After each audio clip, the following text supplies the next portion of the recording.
Today we have assembled here to celebrate 125th birth anniversary of Dr. B.R. Ambedkar.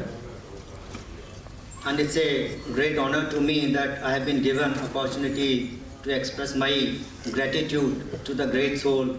Dr. B.R. Ambedkar, he was a great son of India. He was he was an architect and founding father of modern India. When I say modern India, he was a visionary leader. What we see in India today, he was able to visualize and conceptualize at that time when he was in his early days. The issue is here that he belonged to the Dalit, today we call it, at that time it was untouchables. And he knew the real pain of being untouchable. So he really struggled and he understood the real problems, how the society could be uplifted. One thing that he really identified and he understood very clearly, that if a country, India, has to develop, all the sections of the society, including the Dalit, oppressed one, including the women, they have to be brought into the mainstream. Unless until they are brought into the mainstream, the country cannot progress. Pre-independence period, as all of us know, that it was basically a very disintegrated, divided type of country. The society was absolutely divided in terms of the religion as well as the caste. So that was the thing he understood very well. So that's why he made all efforts for strengthening of the oppressed one sections of the society. One thing more that I would be focusing my this speech for brief relating to the power sector particularly, because as he has contributed, because prior to independence from 1942 to 46, he was in charge for labor. He was also in charge for this power and irrigation and so regarding power and irrigation, I would say that he was in charge of since of this division, so he constituted Central Technical Power Board. So under that, he really contributed to development of hydropower, dams and other things. On the other side, he also developed this electricity boards. Ultimately, this power board, ultimately this after many manifestations and transformations, translated into our SEBs and what we see today. And one of the very important things, since we belong to the power sector, he was the one, he stated very clearly at that time, he was able to visualize that we should be able to generate cheap and abundant power. So even what we are talking, that we should have a very cheaper power so that our country can progress, it has the affordability. So this is one point. So on behalf of DTL, and I can definitely assure that we'll try our best that the Delhi receive 24 hours, 24/7 regular supply. There were no interruption. This I can say. जोरदार तालियों से स्वागत करें AR Joshi ji का।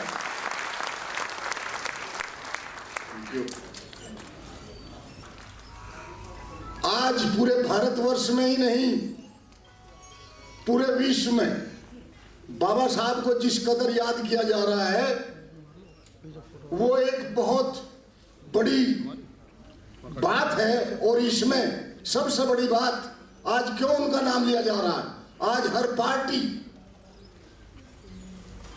बाबा साहब को, चाहे ऊपर के ही मन से सही, लेकिन हमें इस बात की खुशी होनी चाहिए कि बाबा साहब को हर पार्टी का वो हेड, हर पार्टी आत्मसात करने को तैयार है, चाहे वो किसी भी वंश से है। तो वो सब लोग, उनको हम बहुत बहुत मुबारकबाद देते हैं। कम से कम बाबा साहब का नाम तो वो लेने को मजबूर हुए हैं। साथियों, बाबा साहब एक ऐसी शख्सियत जो आज पूरे भारतवर्ष में ही नहीं, पूरे विश्व में उनको याद किया जाता है।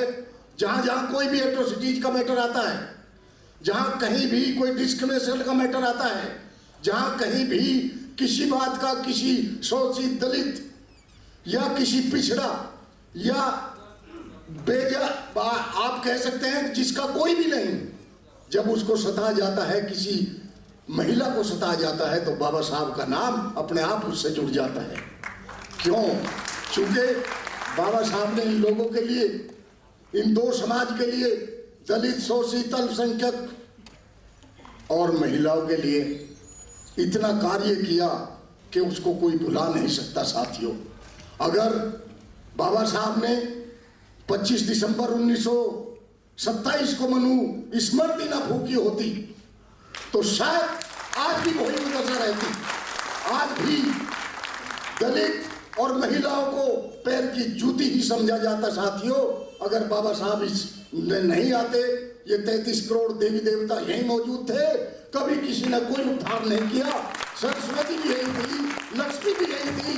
न तो सरस्वती ने पढ़ने दिया और न लक्ष्मी जी ने धन दिया। आप ऐसे ही बैठक की तरह रहे। साथियों, चूंकि मैं समता सैनिक दल का राष्ट्रीय अध्यक्ष होने के नाते बाबा साहब ने समता सैनिक दल बनाया था और समता सैनिक दल के बैनर के नीचे से जितनी भी उन्होंने सोशल, पॉलिटिकल और जितनी भी लड़ाइयाँ लड़ी, वो समता सैनिक दल की वॉलंटियर फोर्स के साथ लड़ी। चूंकि बाबा साहब के साथ आज का समय नहीं था। आप जाइए 100 साल पीछे, जब उनको सफाई करने नहीं दिया जाता था, हर जगह रुकावट थी, हर स्टेप पर रुकावट थी। वो केवल समता सैनिक दल के बाकी जवान थे जिन्होंने अपने जीवन और दाग लगा करके ये कहा कि नहीं बाबा साहब, हम आपके साथ मरेंगे, हम आपके साथ कटेंगे और आप अपने विचार को फैलाइए पूरे भारतवर्ष में। जब सामाजिक विडंबना इतनी थी, इतने सामाजिक परिस्थितियां ऐसी थी कि बाबा साहब ने इस दल के माध्यम से महाड़ तालाब जिसमें कुत्ते, बिल्ली, जानवर पानी पिया करते थे, कभी उसमें एक दलित या उस तरह के लोग उसके पास से भी निकले दे जाते थे। बाबा साहब ने 2000 से निकले करके उसमें पानी पीने का काम किया। कालाराम मंदिरों में जाने का बाबा साहब को तो बाद में पता चला, लेकिन वो भी हिंदू धर्म में रह करके ये चाहते थे कि कभी सुधर जाए लोग, लेकिन वो नहीं सुधरे, इसलिए उन्होंने फाइनली उसे त्याग दे दिया। श्रद्धेय साथियों, जब साइमन कमीशन आया तो रिजर्वेशन की बात बाबा साहब ने की। जब 1930 में गोलमेज कॉन्फ्रेंस की बात हुई तो बाबा साहब ने कहा कि उस देश में एक ऐसा भी समाज है जो गुलामों का भी गुलाम है, उसकी आजादी के लिए आपके पास क्या एजेंडा है? साथियों, पूरे भारतवर्ष में समाज के लिए हम कोई एनजीओ नहीं चलाते, हम समाज से इकट्ठा करके पैसा और समाज की लड़ाई लड़ने का काम करें। साथियों, ये 14 स्टेट में इस्टेब्लिश किया गया समता सैनिक दल। आज हमने जहां जहां भी पीड़ाएं होती है, एट्रोसिटीज होती है, ये दल के सैनिक सबसे पहले किसी भी पार्टी से पहले, किसी भी नेता से पहले, किसी भी अफसर से पहले समता सैनिक दल के जवान वहां मौजूद होते हैं। चाहे गुडिया कांड रहा हो हरियाणा का, चाहे दोहाना कांड रहा हो, चाहे मिर्चीपुर कांड रहा हो और चाहे राजपुर कांड रहा हो, सबसे पहले अग्रणी भूमिका समता सैनिक दल ने निभाई। ठीक उसी तरह से सुनपेड़ कांड भी रिसेंटली हुआ, हमने वहां से रिपोर्ट दी। हमारे श्रद्धेय पूजा जी यहां बैठे हैं, उन्होंने उसको संज्ञान में लिया। राजस्थान में नागौर डिस्ट्रिक्ट में पर्सनली वो भी गए, हमारे सैनिक गए। अभी रिसेंटली पाली में एक दलित लड़के को और वहां करीब 50 घरों को जलाकर राख कर दिया गया। समता सैनिक दल के 500 जवानों ने एसपी और डीएम को घेर करके न्याय दिलाने का काम किया। साथियों, कोई नहीं गया था वहां पर। आज जो लोग बाबा साहब का नाम लेते हैं, बाबा साहब को आत्मसात नहीं करते, बाबा साहब का नाम केवल वोट के लिए लिया जा रहा है, इससे भी हमें सावधान रहना चाहती हो। रोहतक में पिछले महीने में हमने मूर्ति की स्थापना की और एक 15 दिन के अंदर बाबा साहब की एक बाह को जो खंडित कर दिया। आज पूरे भारतवर्ष में 125वीं सदी के ना उससे नाम से पूरे हर जगह ये किया जा रहा है। साथियों, लेकिन मानसिकता माइंडसेट अभी भी वही है, ऐसा नहीं है। इसलिए ज्यादा छलावे मारने की भी जरूरत नहीं है, आपको सब चीज सोच कर चलना है। मैं इस बात से कोई गुरेज नहीं रखूंगा कहने से। जब यहां पर प्रेजेंट गवर्नमेंट आई, यहां पर भी ऐसी बातें हुई, हमारे सीनियर अफसर चेंज कर दिए गए, हमारे एमएस चेंज कर दिए गए। क्यों, क्या कारण था? आज अगर सीबीआई की रिपोर्ट ले लीजिए, 98% केवल SC ST के खिलाफ होता है। इसका क्या मतलब है? इसका मतलब यही है, और कभी माइंडसेट लोगों का वही है। साथियों, राजस्थान और हरियाणा और यूपी एट्रोसिटीज के वो गढ़ बन चुके। साथियों, बाबा साहब की जहां तक बात आती है, बाबा साहब जो इलेक्शन कमीशन बाबा साहब की देन है। आर्थिक भी ऐसा था रुपए की, जब उन्होंने स्टडी की तो ये जो आज रिजर्व बैंक ऑफ इंडिया है, ये भी बाबा साहब की देन है, ये भी उन्होंने बनाया था। साथियों, जितने आयोग हैं, चाहे वो जल आयोग है, चाहे दूसरी चीज है, और लेबर मिनिस्ट्री में रहते हुए उन्होंने जब आपको 18 घंटे लोग बेकार कराते थे, बाबा साहब ने उसको 8 घंटे किया था। साथियों, और कोई बेकार नहीं होगी। महिलाओं के लिए इस देश में उनको एजुकेशन का क्या, संपत्ति का भी अधिकार नहीं था, उनको कोई आवाज नहीं थी।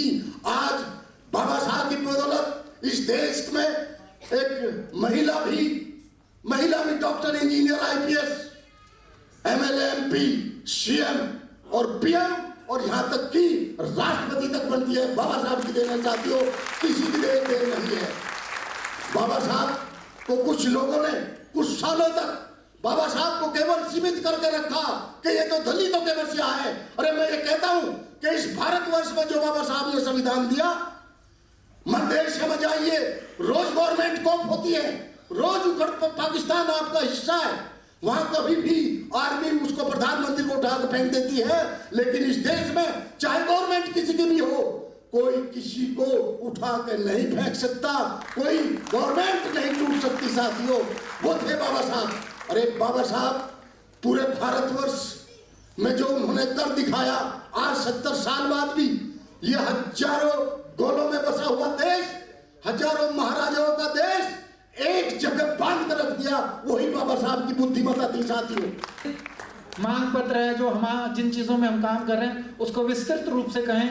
राजेंद्र प्रसाद जी, महामंत्री, अर्स्टवाइल दिल्ली विद्युत board SC ST employees association TPTD। बाबा साहब की 125वीं जयंती के उपलक्ष्य में उनकी हस्ती को समझने, समझाने, उनके दर्शन, मिशन, राष्ट्रीय योगदान को स्मरण करने, कृतज्ञता अर्पण करने, उनके संकल्पों को दोहराने के लिए एक छोटा सा दीपक जलाने की कोशिश की है, ताकि एसोसिएशन और समाज उससे किसी न किसी रूप में लाभान्वित हो सके। एक सार्थक पहल के साथ साथ यह साल, आज का दिन स्मरणीय दिन बन सके। जो अभी शेखर भाई जी कह रहे थे, ये मेरे दिल के उद्गार हैं। मैं बाबा साहब का ऋणी हूँ, कृतज्ञ हूँ। मेरा जन्म अवश्य कुदरती नियम एवं मेरे माँ बाप से है, लेकिन व्हाइट कॉलर व्यक्तित्व और हौसला केवल बाबा साहब से। बहुत ज्ञानी वक्ता, विद्यमान वक्ता यहाँ बैठे हैं। मैं एक छोटा सा विचार केवल रखना चाहता हूँ। बाबा साहब का अनुपम व्यक्तित्व समुद्रों की गहराई से गहरा है एवं आकाश की ऊंचाइयों से भी ऊंचा है। उनको किसी भी दायरे में बांधना संभव नहीं है। वे एक महान युग द्रष्टा थे। देश एवं समाज के लिए एक वरदान से कम नहीं थे। उन्होंने देश के सभी हालात, सामाजिक, आर्थिक, धार्मिक, जातिवाद, छुआछात, भुखमरी, गुलामी, असमानता, अशिक्षितता, बंधुता, बंधुआ मजदूरी, शोषण, अन्याय, अमानवीय व्यवहार, रूढ़िवाद, लिंगवाद, नारी शोषण, अंधविश्वास, ईर्ष्या, घृणा, द्वेष, असहनशीलता आदि एवं कुदरत द्वारा प्रदत्त नियमों का बारीकी से अध्ययन किया और अध्ययन करने के बाद भारतीय संविधान के रूप में इन सभी विषयों का प्रावधान किया। डेमोक्रेसी कैसे लंबे समय तक मजबूत रहे, जीवित रहे और वास्तविकता में हम एक राष्ट्र कैसे बन सके। रूढ़िवादी गौण परंपराओं, मान्यताओं, ढोंग, आडंबर, असमानताओं से बाहर निकलकर देश विकसित हो सके एवं विकसित देशों की श्रेणी में खड़ा हो सके, वो रास्ता बाबा साहब ने संविधान में हमें दिखाया। क्या देश आज 59 साल आजाद होने के बाद क्या संविधान का अमल अक्सर से हो पाया है? आप सभी जानते हैं, हर जगह पर लंबी लंबी कतारें हैं। शिक्षण संस्थानों से भी आवाजें उठने लगी हैं। लंबी फेरिस्त है, देश में चाहिए आजादी। ये बहुत बड़ा बुनियादी सवाल है, इसके बारे में सभी को सोचना। एक ही हल है, बाबा साहब के विजन पर काम करना होगा। संविधान को अक्सर से लागू करना पड़ेगा ताकि हम एक राष्ट्र बन सके। आज की जरूरत है, लोगों की मानसिकताएं बदली हुई हैं, लोग सृष्टि का दोहन कर रहे हैं, वायलेशन हो रहे हैं। सृष्टि को बचाने के लिए दृष्टि का बदलना जरूरी है। गरीबों, दलितों एवं देश के उत्थान के लिए मानसिकता भी बदलनी बहुत जरूरी है। बाबा साहब के विचारों से के मात्र एक अंश की ऐतिहासिक घटना दिल्ली में घटी, मुझे उससे बड़ी खुशी हुई। बिना धन के, बिना बाहुबल के, बिना लाव लश्कर के इलेक्शन लड़ाई नहीं, जीता भी जाता है। ये बाबा साहब का सपना था और ये सपना दिल्ली सरकार ने इसको साबित करके दिखाया। इसका श्रेय माननीय मुख्यमंत्री केजरीवाल जी को। शिक्षा, बाबा साहब ने सबसे ज्यादा जोर शिक्षा पर दिया। शिक्षा का पूरा ढांचा तहस नहस हो चुका है। कुकर मुतों की तरह जगह जगह कॉलेज खोल दिए गए हैं, संस्थान खोल दिए गए हैं। शिक्षा का स्तर भी गिर रहा है और वहां पर गरीबों को, दलितों को वहां पर कोई एंट्री नहीं हो रही है। मैं ये कह सकता हूं, शिक्षा के अधिकार की खिल्लियां उड़ाई जा रही हैं। वहीं दिल्ली सरकार ने पहली बार दिल्ली के बजट में एक ऐतिहासिक फैसला लिया। टोटल बजट का 23% प्रावधान शिक्षा के लिए किया। मैं इस मंच के माध्यम से, सत्येंद्र जैन जी यहाँ बैठे हैं, इस काम के लिए हम आश्वासन भी देना चाहेंगे। अगर हमारी एसोसिएशन इसमें सरकार का कोई सहयोग कर सके तो हम 24 घंटे उसके लिए हम तत्पर हैं। लंदन गोलमेज कॉन्फ्रेंस 1930 से 32 में दबे कुचले, शोषित, अस्पृश्य दलितों की उन्नति, मैं उस बात पे आ रहा हूं जो लोग बार बार चर्चा करते हैं, जो लोग बार बार ये कहते हैं बहुत कम मार्क्स से नौकरी मिल गई। तो इस तरह की चीजें जो मार्केट में हैं, जिसके बारे में लोगों को नहीं पता, तो उसके लिए हम क्या करना है, मैं उस पर थोड़ा सा अपना विचार रखना चाहूंगा। लंदन गोलमेज कॉन्फ्रेंस 1930-1932 में दबे कुचले, शोषित, अस्पृश्य दलितों की उन्नति के लिए हजारों साल से धरती की हजारों परतों के नीचे रसातल में पड़े, गलने सड़ने से बाहर निकालकर अपनी क्षमता एवं विद्युता से धरातल पर लाने का काम बाबा साहब ने किया। वो इस देश में पहले व्यक्ति थे। उन्होंने दलील दी, जब अमेरिका में केवल रंग भेद के कारण निग्रो संरक्षण बिल 1875 में लाया जा सकता है, तो भारत में मूल अधिकारों के लिए एवं नारकीय जीवन जी रहे लोगों के लिए राजनीतिक और शैक्षणिक वोट का अधिकार एवं अन्य व्यवस्थाएं क्यों नहीं की जानी चाहिए। 1942 में जब वो वायसराय लिनलिथगो की काउंसिल में सदस्य बने, 19 अक्टूबर 1942 को दलितों की मूल समस्याओं के लिए उन्होंने दोबारा से पत्र लिखा और कॉन्फ्रेंस का हवाला दिया, कॉमनवेल्थ अवार्ड का हवाला दिया, गांधी जी मरण वर्त का हवाला दिया, पृथक निर्वाचन अधिकार पूना पैक्ट का विवरण दिया। 1930 से लेकर 1942 तक बोए गए अमृत वृक्ष के फल 1947 में जब भारतीय संविधान के निर्माण की बागडोर बाबा साहब डॉक्टर अंबेडकर को मिली तो संविधान में ये व्यवस्थाएं दी गई। उनके पीछे का क्या इतिहास है, क्या कारण है, प्रावधानों की क्या अहमियत है।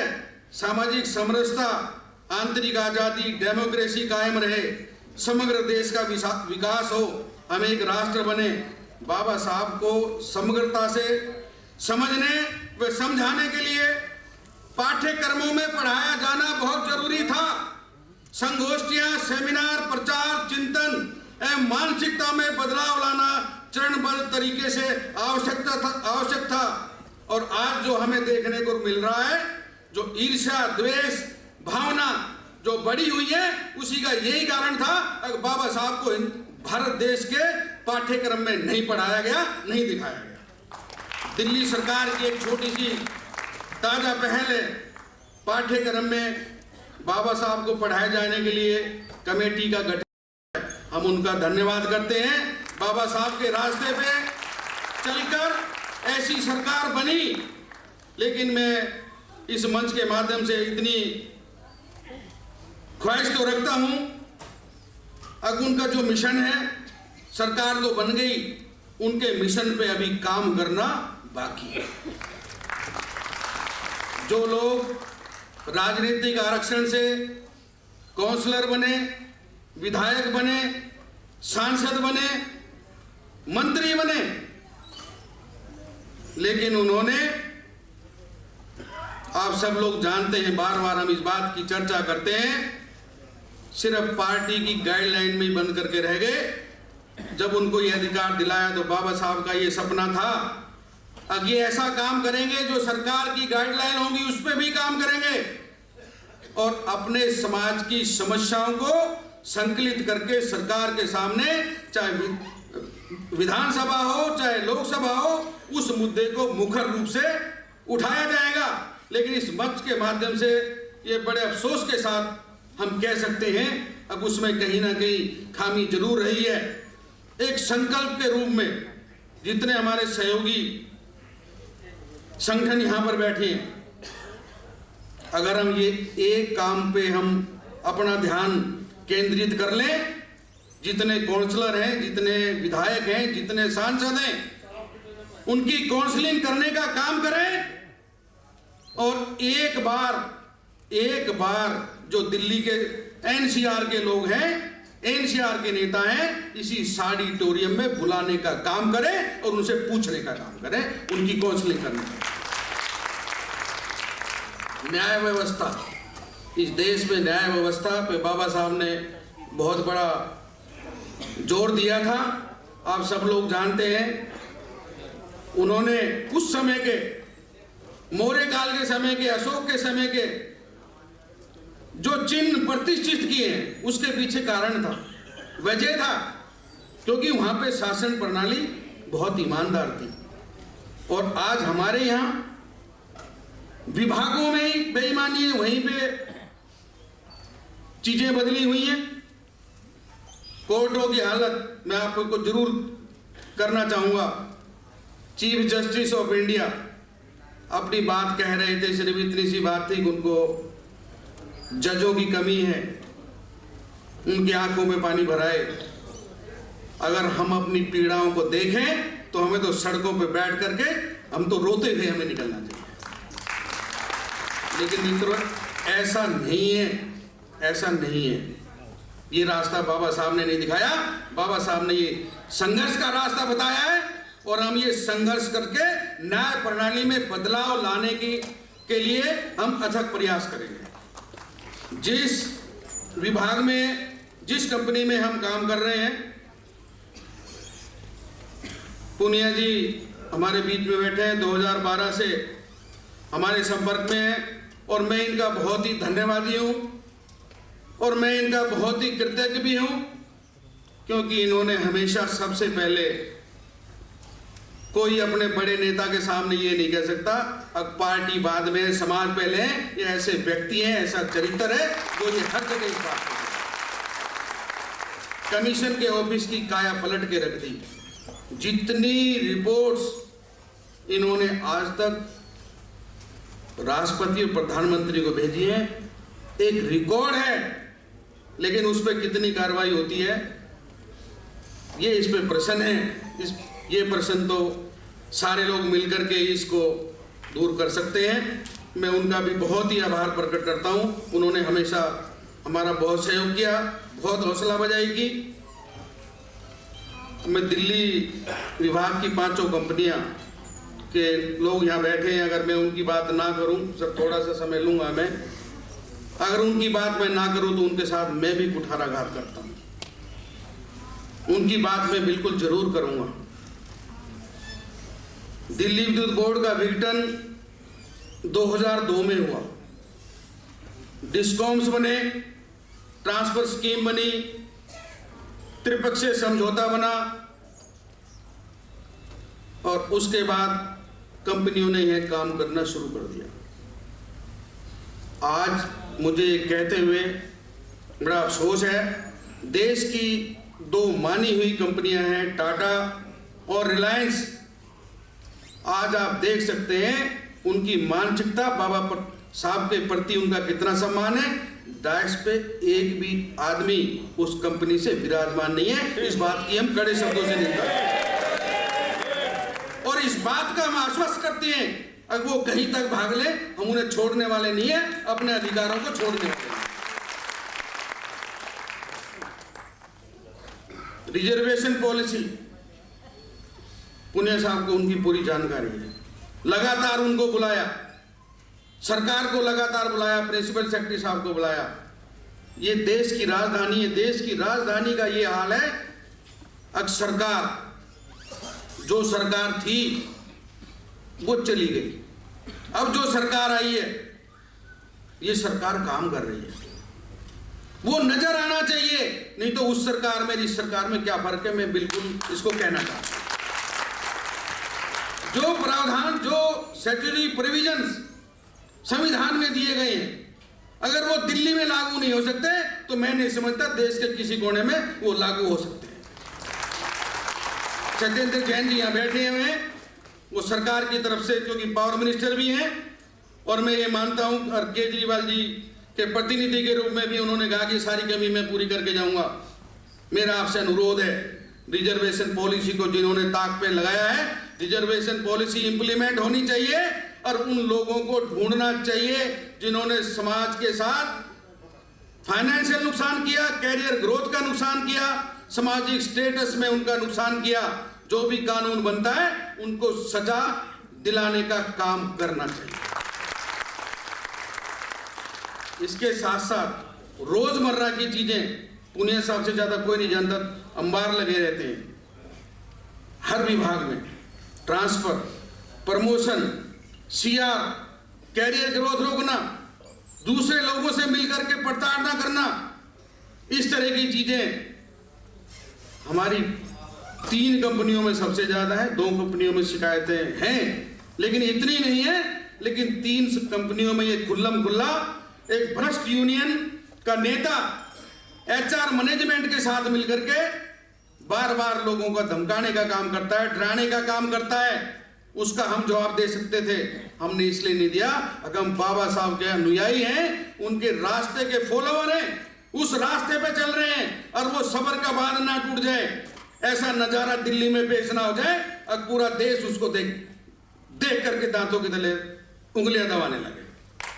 मेरी गुजारिश है दिल्ली सरकार से और कमीशन के चेयरमैन साहब से, इसके लिए हाई पावर कमेटी बनाई जाए और उस पर पूरा अध्ययन किया जाए और अध्ययन करके रिजर्वेशन को इंप्लीमेंट करा जाए और जो लोगों का शोषण हो रहा है उनको रोकने का काम किया जाए। मित्रों, 2030 से लेकर के 1947 तक बाबा साहब ने वोट के अधिकार की लड़ाई लड़ी। वोट के अधिकार में चाहे वो मजदूर है, चाहे वो राजा है, चाहे अरबपति है, उस वोट की वैल्यू एक ही रखी। लेकिन यहीं पे दिल्ली में आउटसोर्स एएमसी में जितना शोषण हो रहा है, 20,000 एम्प्लॉय, उनको अपनी आवाज उठाने का मंच नहीं है, उनको वोट का अधिकार नहीं है। अगर कोई प्रोविजन नहीं है तो इस मंच के माध्यम से मैं डिमांड करता हूं अब उनको वोट का अधिकार दिया जाए और अपनी बात उठाने का उनको अवसर दिया जाए। अंत में एक बहुत ही पीड़ादायक 22,000 लोग आज की डेट में रिटायरिंग हैं। वो हर महीना इंतजार करते हैं कि ये हमारी पेंशन हमें मिलेगी या नहीं मिलेगी। पेंशन ट्रस्ट का इन कंपनियों ने बेड़ा गर्क कर दिया। मैं पेंशन ट्रस्ट का भी ट्रस्टी हूं, मेरे ट्रस्टी साथी भी यहां बैठे हुए हैं। मैं सरकार से गुजारिश करना चाहता हूं, जब डेसू था किसी की पेंशन में कोई कोताही नहीं आई, कोई कमी नहीं आई। दिल्ली विद्युत बोर्ड था तब भी सब वहीं से होता था, चाहे थोड़ा बहुत घाटे में था, कोई दिक्कत नहीं आई। कहते हैं कि दिल्ली में बिजली हमने बहुत बचा दी, दिल्ली में हमने चोरी बहुत रोक दी, दिल्ली में हम टैरिफ भी कम दे रहे हैं।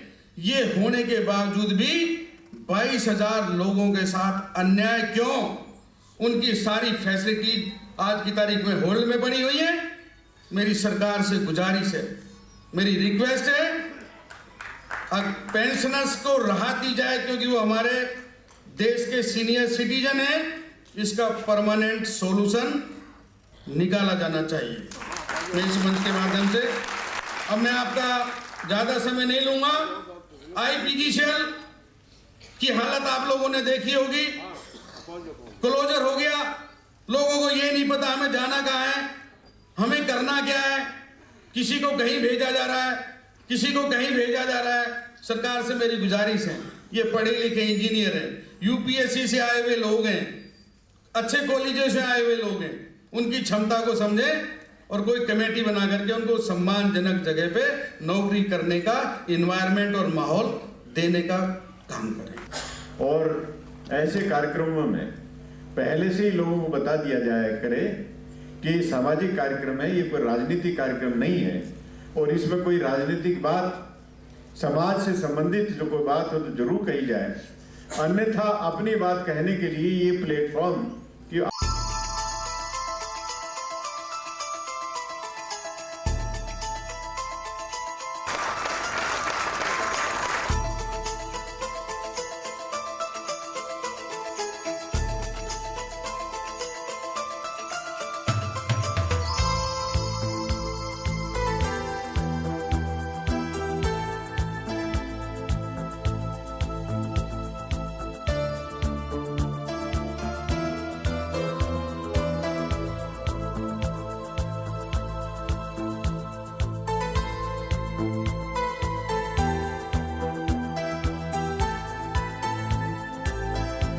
ये आज का कार्यक्रम और इस तरह का पहले भी बाबा साहब डॉक्टर भीमराव अम्बेडकर जी का जन्मदिन एक सामाजिक कार्यक्रम है, ये राजनीतिक कार्यक्रम नहीं है और इसकी मर्यादा गरिमा हमेशा बना के रखनी चाहिए। बाबा साहब डॉक्टर भीमराव अम्बेडकर जी किसी विशिष्ट राजनीतिक दल से संबंध नहीं रखते थे। उन्होंने राजनीति की केवल समाज के लिए की, केवल सामाजिक मुद्दों पर उन्होंने राजनीति की और उनके लिए संघर्ष किया। अगर गोलमेज कॉन्फ्रेंस में बाबा साहब डॉक्टर भीमराव अम्बेडकर जी गए तो वो समाज के लिए गए, सामाजिक समस्याओं के लिए गए। उन्होंने स्पष्ट रूप से कहा कि अंग्रेजों से आज़ादी की जो मांग कर रहे हैं, हमें तो उनसे ही आज़ादी चाहिए। हमें कोई परेशानी नहीं है, लेकिन वो सच्चे देशभक्त थे। उन्होंने अंग्रेजों से भी कहा हमारे आपसी मतभेद हैं, लेकिन आप ये ना समझिए कि हम आपस में लड़ेंगे और आपको कहेंगे कि आप बने रहिए। आप तो यहाँ से हिंदुस्तान से बोरिया बिस्तरा बांध करके जाइए, हम अपने जो मतभेद हैं उनको सुलझा लेंगे। तो ये बाबा साहब की महानता थी। हर विषय पर सोते जागते केवल और केवल दलित समाज को किस तरह से बराबरी का हक दिलाया जाए, उसकी चिंता उन्हें हमेशा रहती थी। कभी कभी कहते हैं कि दलित नेता थे, दलित मसीहा थे। हाँ, दलितों के मसीहा तो थे, और हमें इस बात का गर्व है कि वो दलित समाज में पैदा हुए। लेकिन वो इतने महान हस्ती थे कि उन्होंने आजाद हिंदुस्तान किस रास्ते पर चले वो निर्धारित किया। उन्होंने संविधान अगर बनाया, केवल दलितों को अधिकार देने के लिए नहीं बनाया, बल्कि हिंदुस्तान, आजाद हिंदुस्तान जब चले तो किस रास्ते पर चले, किन व्यवस्थाओं के आधार पर चले, सरकारें किस तरह से काम करें, जुडिशरी किस तरह से काम करें, पार्लियामेंट असेंबलीज किस तरह से काम करें, केंद्र और राज्य के किस तरह के संबंध हो, गवर्नर के क्या अधिकार हो, राष्ट्रपति के क्या अधिकार हो, इतनी बारीकी से उन्होंने अध्ययन किया और इस संविधान में सब जोड़ा। ये केवल दलितों के लिए नहीं था। जब बाबा साहब ने ये महसूस किया और कहा कि हिंदू धर्म में जो जातिवादी व्यवस्था है और उसके आधार पर जो गैर बराबरी है, जिसके आधार पर छुआछूत है, उससे मुक्ति मिलनी चाहिए। और वो चाहते थे कि हिंदू धर्म में परिवर्तन आए, सुधार आए। अगर बाबा साहब जिन बातों का उल्लेख करते रहे, सुधार अगर हो जाता तो बाबा साहब हिंदू धर्म को नहीं छोड़ते। लेकिन जब उन्होंने ये पक्का निश्चय से जान लिया कि हिंदू धर्म और जात प्रथा और उसके आधार पर गैर बराबरी, इन दोनों को एक दूसरे से अलग नहीं किया जा सकता, और तभी उन्होंने निर्णय लिया अगर ये इनसेपरेबल है, ये इनके साथ में जात व्यवस्था रहेगी ही रहेगी, तो इस धर्म के साथ मैं कैसे जुड़ सकता हूं? मैं तो बराबरी लाने के लिए संघर्ष कर रहा हूं और ये बराबरी ना देने के लिए संघर्ष कर रहे हैं, तो हमारा कहीं मीटिंग पॉइंट हो ही नहीं सकता। इसलिए बाबा साहब ने कहा कि मैं हिंदू धर्म में पैदा जरूर हुआ हूं, कि मेरा बस नहीं था, लेकिन हिंदू धर्म में मरूंगा नहीं। और यही उन्होंने किया। उनके निर्वाण से पहले, जस्ट थोड़ा सा पहले, उन्होंने बौद्ध धर्म स्वीकार किया। बाबा साहब ने जो संविधान सभा में 25 नवंबर 1949 जो भाषण दिया, जिस समय संविधान को स्वीकार किया जा रहा था, अभी जिक्र भी आया कि उन्होंने one man one vote one value, कि गरीब से गरीब आदमी और अमीर से अमीर आदमी, उसकी वोट की कीमत केवल बराबर एक होगी। और बाबा साहब ने कहा कि देश का राजा किसी रानी के पेट से नहीं, बल्कि वोटर के वोट डालने से तय होगा, निर्धारित होगा। ये बाबा साहब ने व्यवस्था की। लेकिन उसके साथ साथ उन्होंने अपने भाषण में ये भी कहा कि देश में, आजाद हिंदुस्तान में राजनीतिक अधिकार की बराबरी तो हम देंगे, लेकिन विरोधाभास का युग में हम प्रवेश करेंगे। एक तरफ राजनीतिक अधिकारों की बराबरी और दूसरी तरफ सामाजिक और आर्थिक गैर बराबरी। और ये भी उन्होंने कहा जितना जल्दी सरकारें इस चुनौती को स्वीकार कर इस गैर बराबरी को खत्म करें, सामाजिक और आर्थिक गैर बराबरी को, अन्यथा जिससे पीड़ित है लोग हैं वो इस राजनीतिक संवैधानिक ढांचे को ध्वस्त कर देंगे। ये कहा था उन्होंने अपने शब्दों में। मैं मानता हूं कि जो आज़ादी के समय जो परिस्थितियां थी उसमें बदलाव तो बहुत आया, लेकिन बहुत कुछ बाकी है।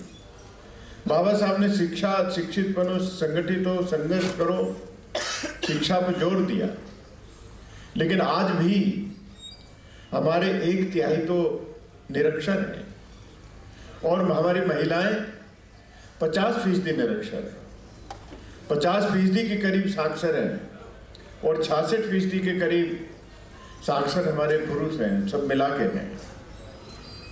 और इसी तरह से स्वास्थ्य का देख लीजिए, हाउसिंग का ले लीजिए, हाउसिंग में आवास 51% लोगों के पास नहीं है, 49% लोगों के पास है, 51% लोगों के पास नहीं है।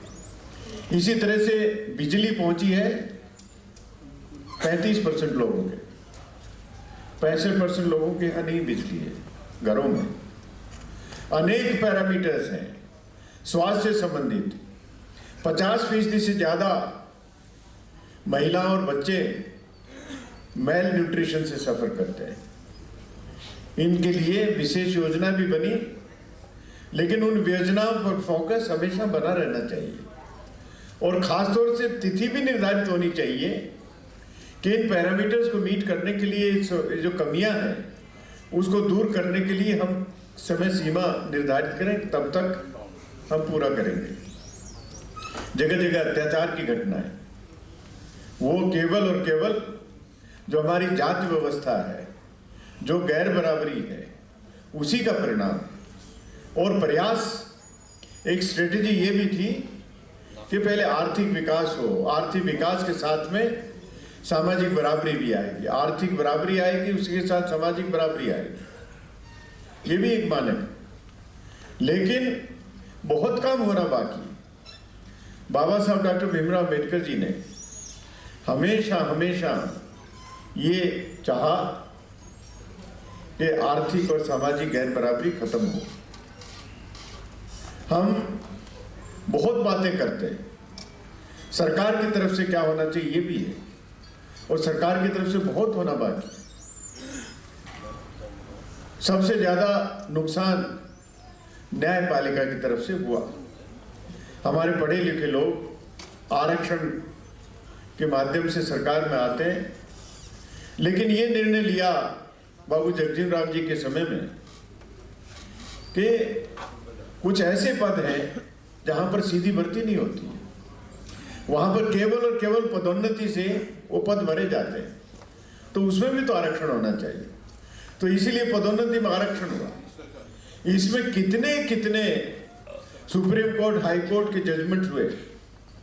मैं समझता हूं कि 5% ऐसे जजमेंट हुए होंगे जो हमारे पक्ष में है और 95% जजमेंट है जो हमारे खिलाफ है।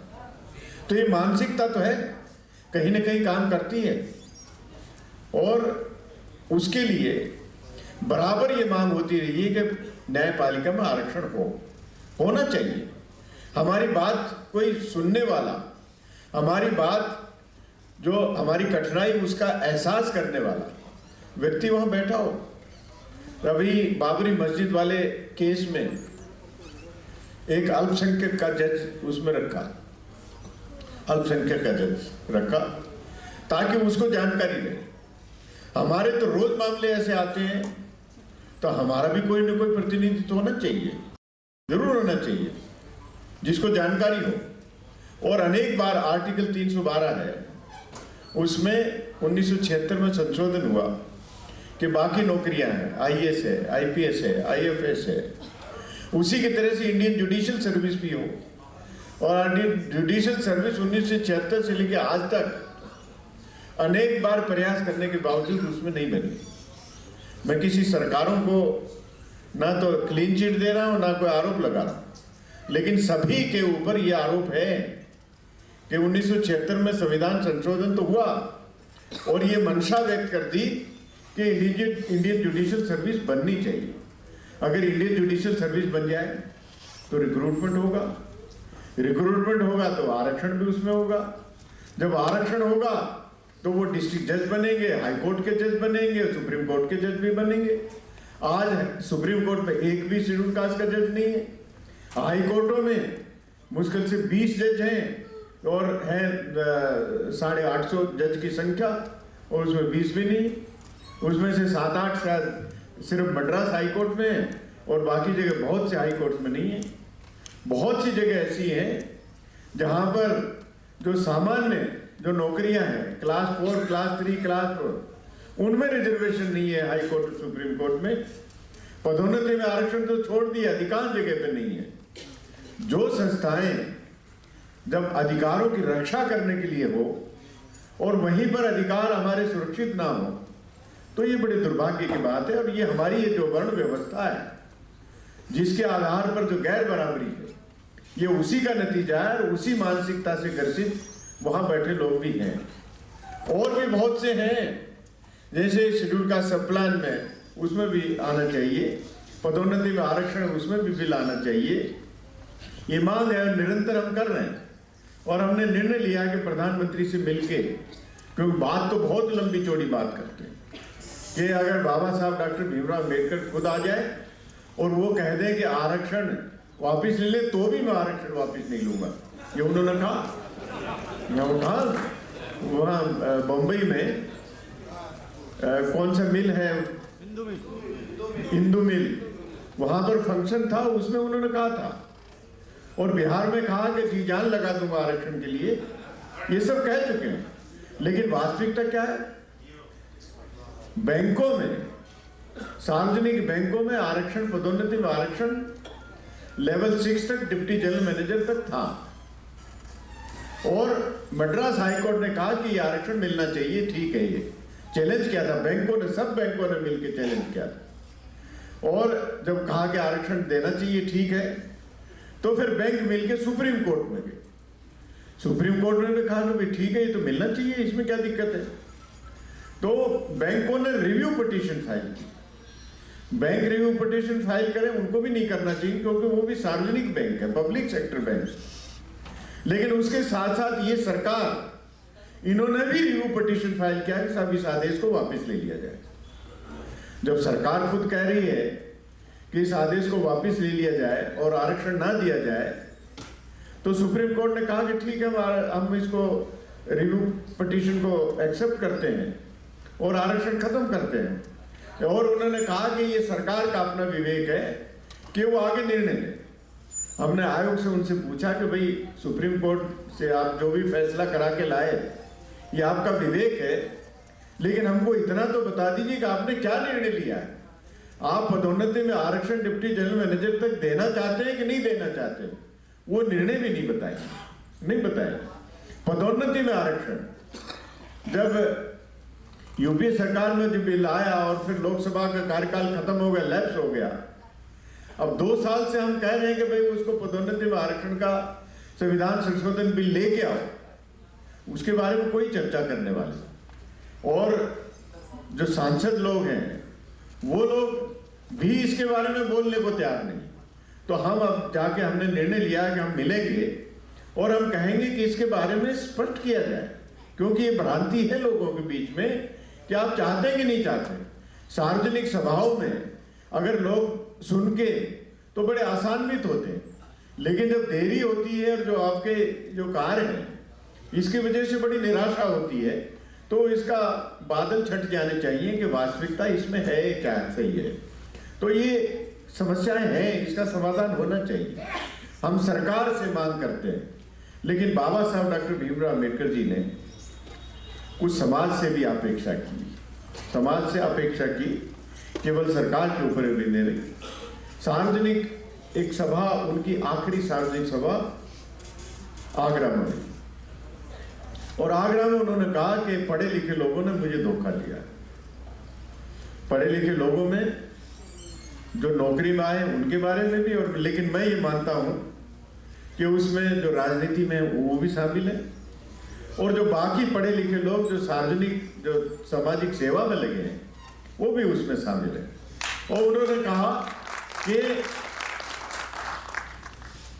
समाज से नौकरी पाने के बाद लोग ट्रांसफर पोस्टिंग और पदोन्नति इस तक सीमित रह जाते हैं, अपने परिवार तक सीमित रह जाते हैं। बाबा साहब ने यह भी कहा कि मानता हूं परिवार भी समाज का हिस्सा है, उनके लिए आपको विशेष चिंता रहनी चाहिए, लेकिन कुछ हिस्सा और कुछ चिंता आपको परिवार के बाहर बाकी समाज के लिए भी होना चाहिए।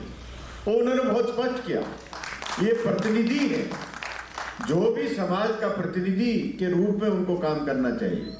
क्योंकि अगर हम कहें कि हिंदुस्तान में 20% हमारी आबादी है, तो 20% आबादी कैसे आई? 20% आबादी जम्मू कश्मीर से लेकर कन्याकुमारी तक हर एक की गिनती होने के बाद, वो गिनती होने के बाद जुड़ के तब 20% हुआ है। तो अगर 20% के आधार पर किसी को नौकरी मिलती है, तो जितने लोग हैं जो इस गिनती में शामिल हैं, उन सब का अधिकार आपके ऊपर है और आपका दायित्व उन सब के ऊपर है, पूरे समाज के ऊपर दायित्व है। ये बाबा साहब ने व्याख्या की थी और उन्होंने कहा कि समाज के बारे में सोचना चाहिए। कितने लोग सोचते हैं कि नहीं सोचते हैं। और ये मानवर काशीराम जी ने उसी से लेके बामसेव की स्थापना की थी।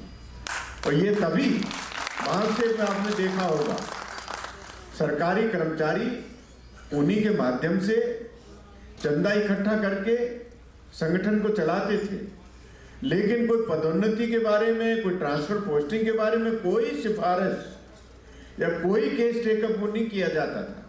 केवल समाज के लिए लिटरेचर बनाए, गांव गांव गए, लिटरेचर दिया, सामाजिक चेतना हुई, उनके अधिकारों के बारे में बताया, वो सामाजिक कार्य। उस तरह के कार्य में हम लोगों को सहयोग करना चाहिए समाज के बारे में। और बाबा साहब डॉक्टर भीमराव अम्बेडकर जी ने कहा कि शिक्षित बनो, संगठित बनो, संघर्ष करो। ये तो बहुत अच्छी बात कही। और हम कहते हैं, रूटीन में कह देते हैं, शिक्षित बनो, संगठित करो, संघर्ष करो, कि बाबा साहब ने मूल मंत्र दिया, सही है, मूल मंत्र दिया। लेकिन शिक्षित बनो, उसके लिए उन्होंने इतने तक सीमित नहीं रखा था कि प्राइमरी स्कूल में बच्चे को भेज दीजिए, वहां पर मिड डे मील खा के और आ जाए, पढ़ा कि नहीं पढ़ा, आगे क्या प्रोग्रेस है उसके बारे में कोई चिंता नहीं।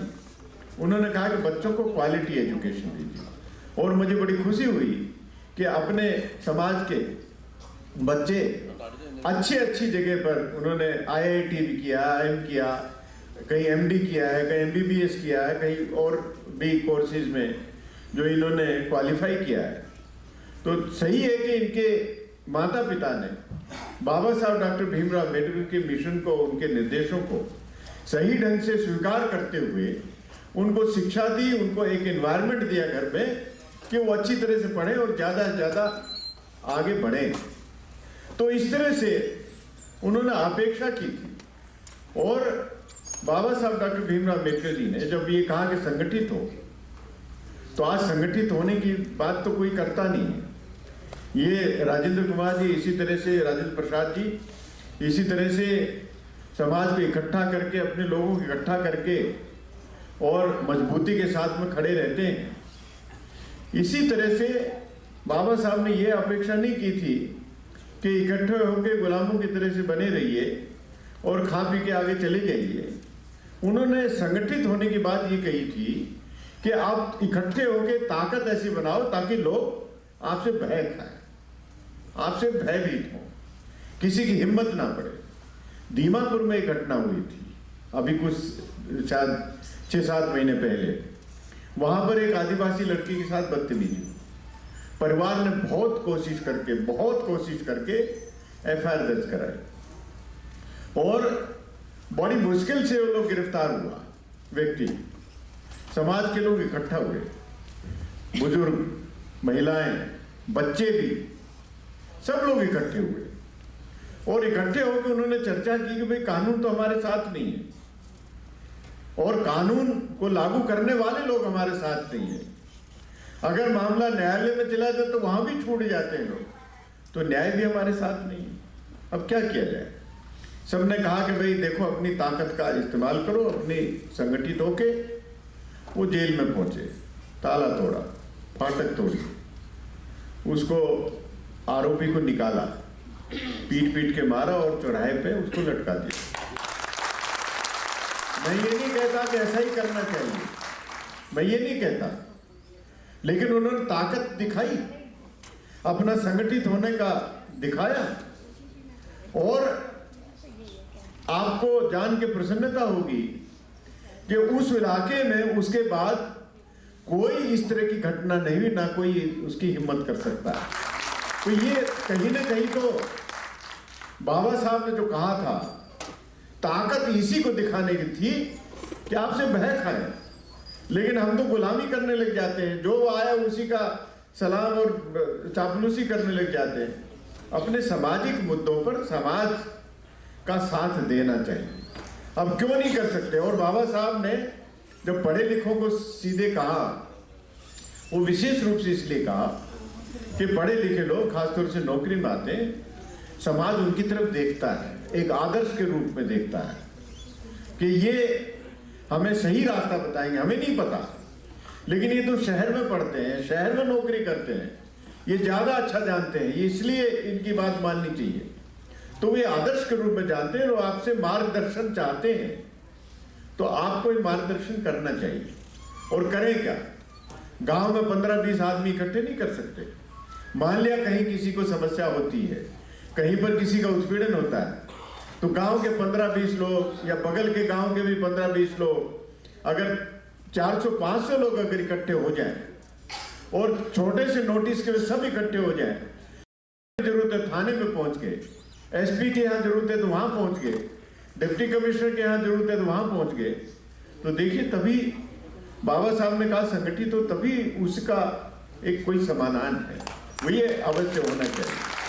और अगर यही कर लिया, बच्चों की अच्छी से अच्छी शिक्षा दे देंगे और समाज में अगली पीढ़ी अच्छी शिक्षा पाने वाले बच्चों की होगी, नौजवान बनेंगे, तब तो समाज का ढांचा बदल जाएगा, पूरा ढांचा बदल जाएगा। और संगठित होके समाज की रक्षा सुरक्षा करेंगे तो बाकी संघर्ष करने की जरूरत नहीं पड़ेगी। बाबा साहब ने एक बात और आखिरी बात कहते हुए 22 प्रतिज्ञाएं ली थी। मालूम होगी 22 प्रतिज्ञाएं ली थी जब बाबा साहब ने हिंदू धर्म को छोड़ के और बौद्ध धर्म स्वीकार किया था। उस समय ये तो कहा ही था उन्होंने कि मैं हिंदू धर्म को छोड़ रहा हूं, इनके देवी देवताओं को नहीं मानूंगा और जो बाकी हिंदू धर्म से जुड़ी किसी बात को नहीं मानूंगा, बौद्ध धर्म के साथ में के अनुसार अपने जीवन के कर्मकांड वो सब बौद्ध धर्म के हिसाब से करूंगा। ये सब तो कहा था। उसके साथ साथ ये भी कहा बाबा साहब ने कि मैं कभी शराब नहीं पीऊंगा, कभी चोरी नहीं करूंगा, कभी झूठ नहीं बोलूंगा। ये भी बात कही थी। बाबा साहब शराब कभी नहीं पीते थे, कभी जिंदगी में कभी नहीं उन्होंने छुआ, लेकिन फिर भी उन्होंने संकल्प लिया और ये शपथ ली। क्यों ली? इसीलिए कि आगे आने वाले समय में समाज को एक रास्ता होना चाहिए। जो बाबा साहब का मिशन की बात करते हैं, बड़ा मिशन का आदमी है, तो मिशन की यही बात है कि बाबा साहब ने जो रास्ता दिखाया उस रास्ते पे आप चल रहे हैं कि नहीं चल रहे? शराब पीना कोई अच्छी बात है? स्कूल में टीचर्स हमेशा कहते हैं कि शराब पीना खराब है। अगर उसके घर में उसके पिताजी शराब पीते हैं तो बच्चा कहेगा कि ये टीचर गलत बोल रहा है, क्योंकि मेरा पिताजी कभी गलत कोई काम कर ही नहीं सकता, एक आदर्श के रूप में जानते हैं। तो बच्चे पर क्या प्रभाव, अच्छा बुरा में भेद या उसका विरोधाभास उसको समझ में नहीं आएगा।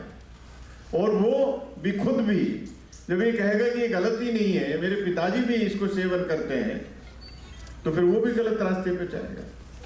तो आप समाज को, हम नकल बहुत करते हैं, पहले अंग्रेजों की नकल करते थे कि जो अंग्रेज किस तरह से खाते पीते थे, रहन सहन था, क्या था, उसी तरह से। और हम भी बहुत जल्दी अपना रास्ता छोड़ के, बाबा साहब का रास्ता छोड़ के दूसरों की नकल करते हुए उनके पीछे चलने लग जाते हैं। बाबा साहब ने जो रास्ता दिखाया उस रास्ते पे चलने की आवश्यकता है, हर हालत में आवश्यकता है। तभी हम समाज की रक्षा सुरक्षा कर सकते हैं, समाज को अच्छे रास्ते पर, सही रास्ते पर आगे बढ़ा सकते हैं। हमारी आने वाली जो जनरेशन है, जिनके हाथ में सत्ता होनी है, जिसके हाथ में समाज में जगह जगह विस्थापित होंगे, उनको सही मार्गदर्शन, सही शिक्षा देने की आवश्यकता है। तभी तो समाज आगे बढ़ेगा। जब हम बाबा साहब को इतना मानते हैं, लेकिन बाबा साहब की भी तो माने, उनकी बात भी तो माने। अगर उनकी बात मानते हैं तभी मैं समझता हूँ कि बाबा साहब के प्रति जो सच्चा सम्मान सही ढंग से वो देना होगा।